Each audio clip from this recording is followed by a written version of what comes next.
Hey, Lobo.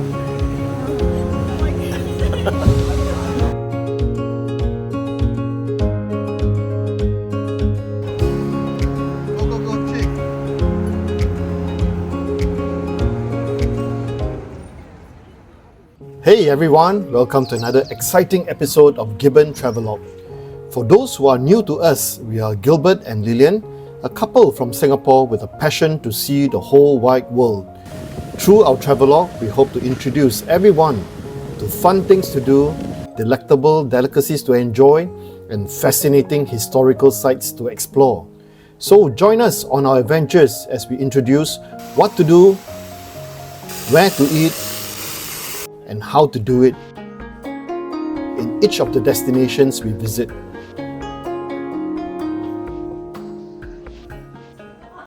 Today we visit Guangzhou, the capital city of Guangdong province in southern China.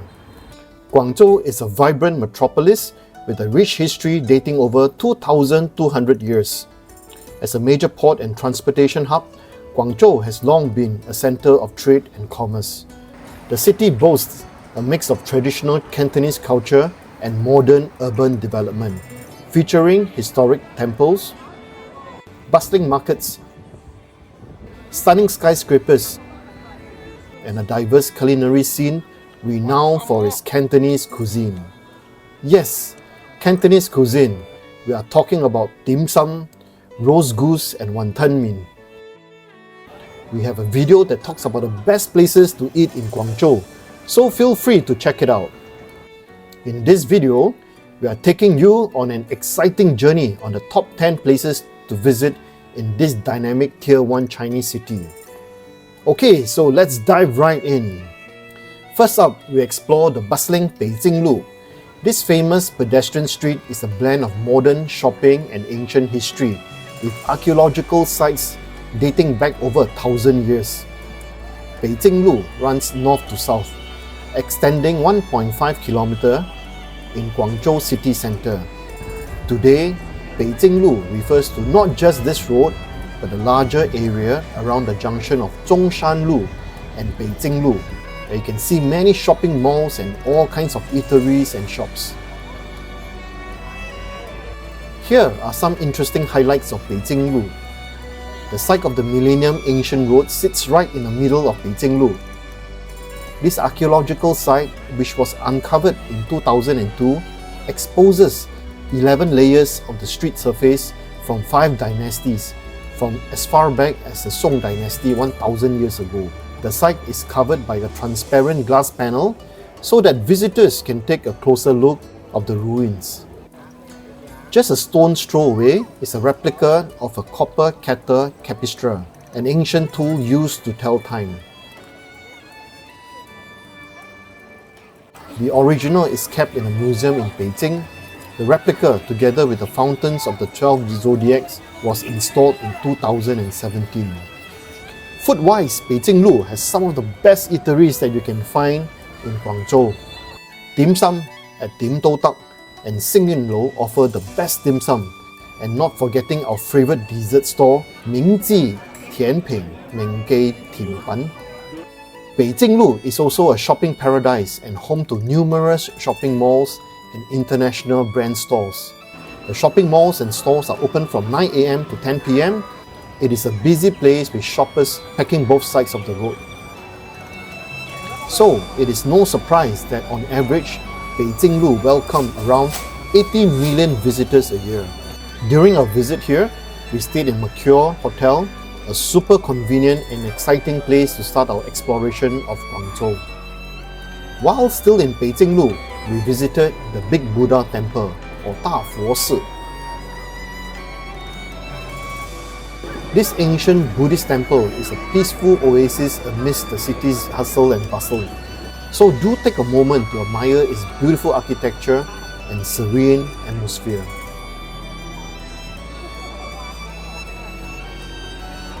The Big Buddha Temple is a temple with a history of more than 1,000 years. It was built by Emperor Liu Yan in the Southern Han Dynasty, which lasts between AD 917 to 971. Throughout its tumultuous history, the temple has been destroyed and rebuilt many times. with the last restoration completed in 1981 by the Guangdong Provincial Government.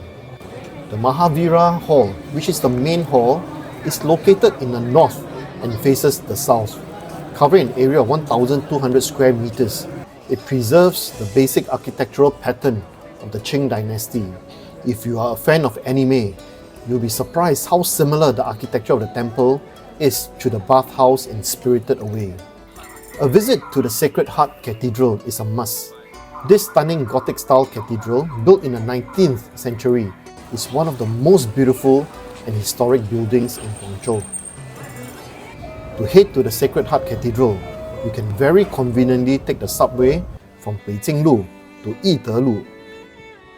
Here, you take a nice slow stroll along Yide, which is known for its traditional Chinese medicine shops and seafood markets. It is a quieter spot where you can experience the everyday life of Guangzhou residents.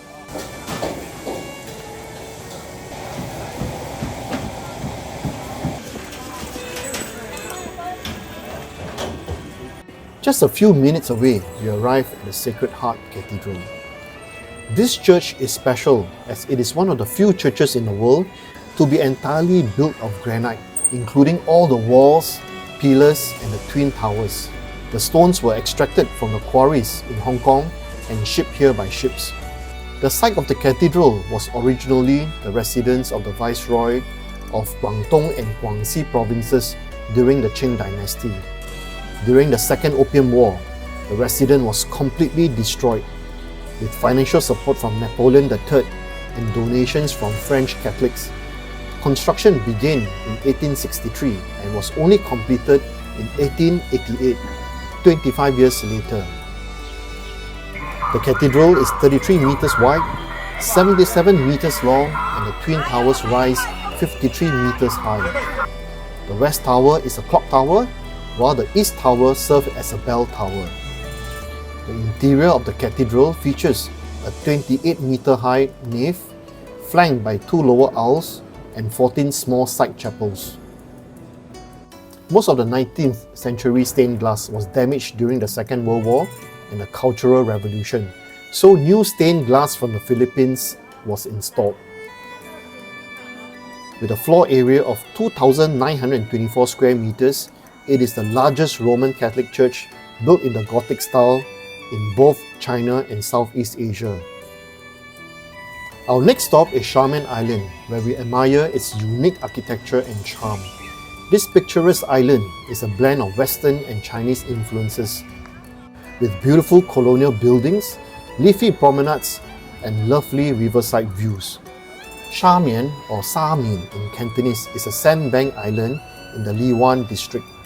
The territory was divided into 2 concessions given to France and the United Kingdom by the Qing government in the 19th century when China lost the Opium War. Today, the island is a gazetted historical area that serves as a tranquil reminder of the colonial European period, with quiet pedestrian avenues flanked by trees and lined by historical buildings in various states of upkeep. The island is quite small, covering an area of just 0.3 square kilometer, 900 meters from east to west and 300 meters from north to south. It is bordered in the south by the Pearl River and is separated from the mainland by a canal, which was dug in 1859 by the British and French, thereby creating this island. Shamian Island was an important port for Guangzhou's foreign trade from the Song dynasty to the Qing dynasty, and was a strategic point of defense during both the First and Second Opium Wars. During that time, trading companies from Europe, United States and Japan built stone mansions along the waterfront. The construction on the island was characterized by Western-styled detached houses with hip roofs and large verandas. After 1949, these buildings of Shamian Island became government offices or apartment houses, and the churches were turned into factories. Here are some of the interesting buildings and sites in Shamian Island.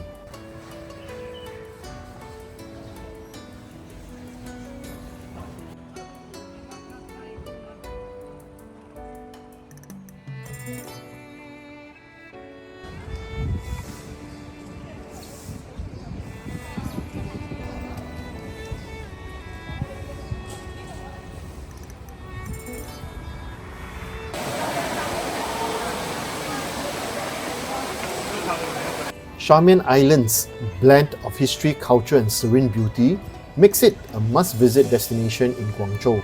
Whether you are interested in architectural history or simply enjoying a peaceful day out, this island offers a unique and memorable experience.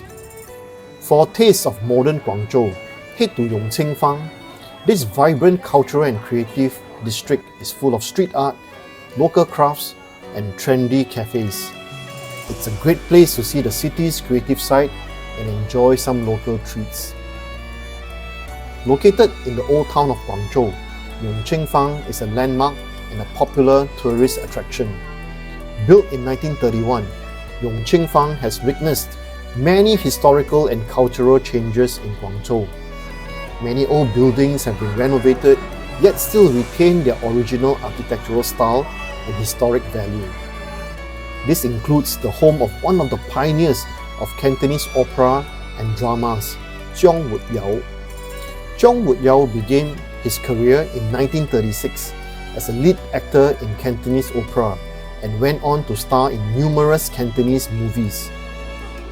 His career peaked between 1949 and 1952 when he averaged an output of 20+ films a year. In Yong Qing Fang, you can also find the ancestral home of Lei Hoi Chin, another Cantonese opera practitioner, but more famously known as the father of Kung Fu movie superstar Bruce Lee. If you're a martial arts fan like me, you'll be sure to love the ancestral home of Bruce Lee, located right at the end of the first lane of Yong Qing Fang. As we enter the old house, you can see that the home has been stripped back to the bare bricks and is a fine example of a Xiguan house or Xiguan Da Wu. The place is now a museum, showcasing the history and illustrious achievements that made Bruce Lee an evergreen legend.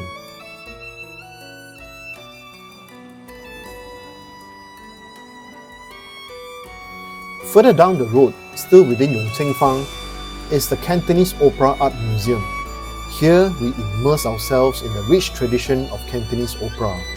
The Cantonese Opera Museum is a vibrant tribute to the rich heritage of Cantonese opera and a standout attraction in Yong Qing Fang. We can see that a lot of thoughts have been put into the design of this museum, in terms of the architectural style of the buildings and the functionalities of a Lingnan-styled traditional garden and tea house. All this contribute greatly to the fine appreciation of an authentic Cantonese opera experience. The museum features displays that cover the origins and evolution of Cantonese opera, illustrating its development from the Ming Dynasty to its modern-day form. There is an impressive collection of traditional costumes, headdresses and props used in performances. These items showcase the intricate craftsmanship and vibrant aesthetics characteristic of Cantonese opera. The museum often hosts live performances and demonstrations by professional Cantonese opera artists, providing an authentic and immersive experience.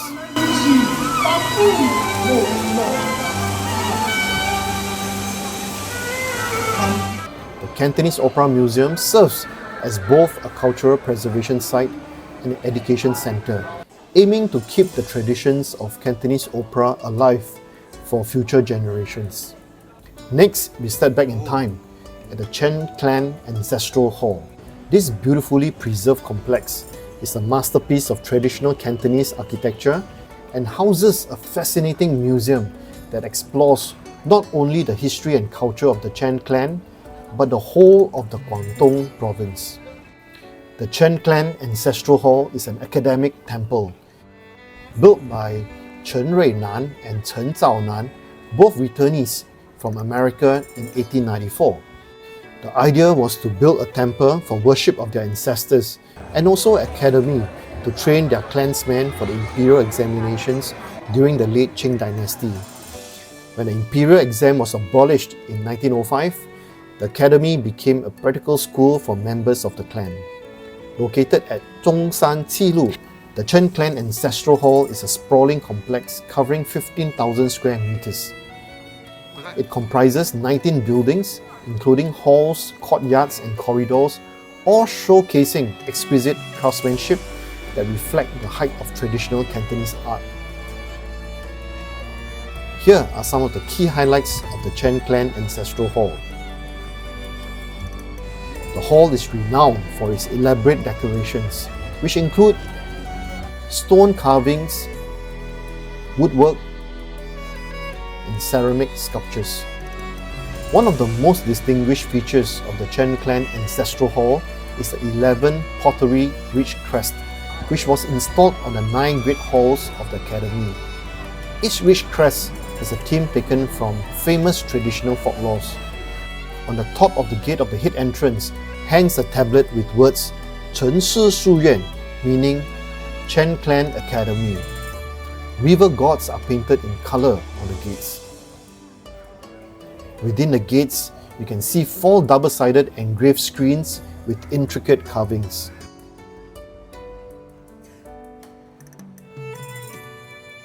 Today, it also houses the Guangdong Folk Art Museum, which promotes the continuity of Lingnan folk art. This includes Lingnan pressed flowers, Lingnan Yahua, a form of embroidery, and Quan glazed porcelain, or Quang Chai, a form of porcelain art. The Guangdong Folk Art Museum has an extensive collection of traditional Chinese art, which includes these Xianggao figures of Chaozhou, which is a folk craft which is at risk of extinction. Usually, these figurines are seen as part of the decoration on gigantic incense sticks. Overall, the hall showcases the importance of clan culture in southern China and represents the values of filial piety, respect for ancestors, and the pursuit of knowledge, all of which were central to the lives of the Chen family and other prominent clans of the time. Next, we marvel at the majestic Canton Tower. This iconic landmark offers breathtaking views of the city from its observation decks. Whether you visit during the day or at night when it's beautifully illuminated, the experience is unforgettable. Standing at 604 meters, the Canton Tower was the tallest tower in the world when it was first completed in 2010.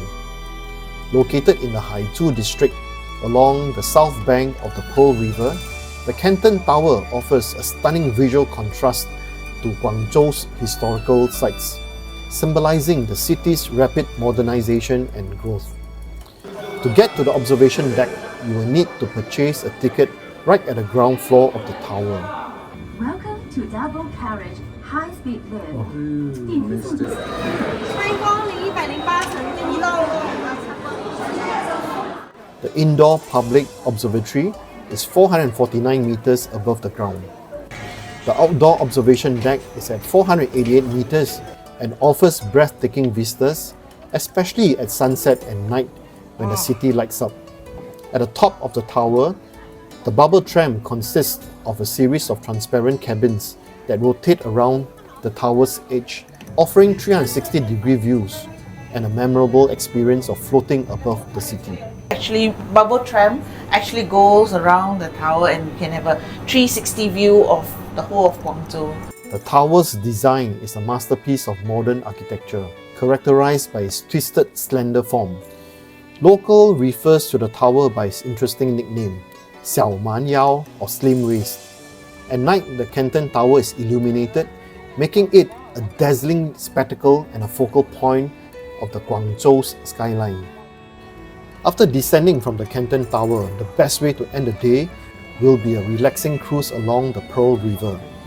This is indeed a quintessential Guangzhou experience. A cruise along the Pearl River Delta in Guangzhou offers an enchanting way to experience the city's vibrant skyline and rich cultural heritage from a unique vantage point. The Pearl River, the third longest river in China, flows through Guangzhou and is a significant waterway that has shaped the city's history, economy, and development. As we glide along the river, we were treated to a panoramic view of Guangzhou's skyline. Landmarks like the Canton Tower and Lai De Daqiao are beautifully illuminated at night, creating a stunning visual display. The gentle movement of the boat and the soothing sound of the water create a relaxing ambience, perfect for unwinding and taking in the beauty of Guangzhou.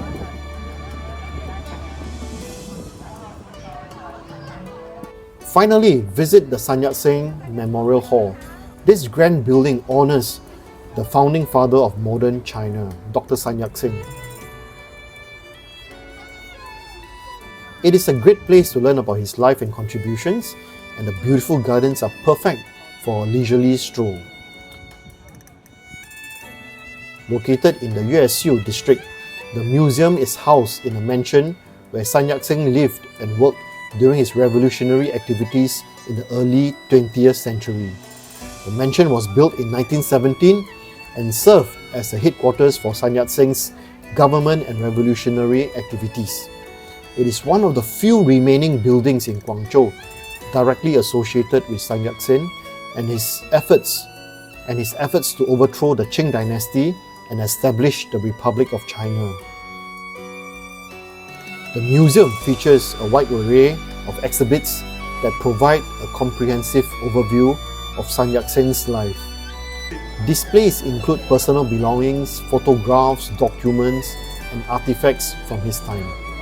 The mansion itself is a beautiful example of early 20th century architecture, blending Western and Chinese styles. The building has been meticulously preserved and restored. The museum is set within well-maintained gardens that provide a tranquil environment for reflection. Overall, the Sun Yat-sen Museum in Guangzhou is a nice destination for those who are interested in understanding the foundation of modern China. And there you have it, the top 10 things to do in Guangzhou. From historic sites to modern attractions, this city has something for everyone. Be sure to like, comment and subscribe for more travel adventures. Until our next video, we'll see you again. One more thing. When you are in Guangzhou, with all the walking, you can always end your day with a relaxing massage. We recommend Yunsing Shui Yu, which comes with a private room and a large TV screen and an all-day buffet spread. Okay, that's all folks. We'll see you in our next video. 我就往前飞，自动就帮你绕出去了，看到没有？哦，后退也是一样。哦，当时我也是的。它自动就会拐出去了，自动就拐出去了。跟这个还有智能跟随，智能跟随就是有，你看一下。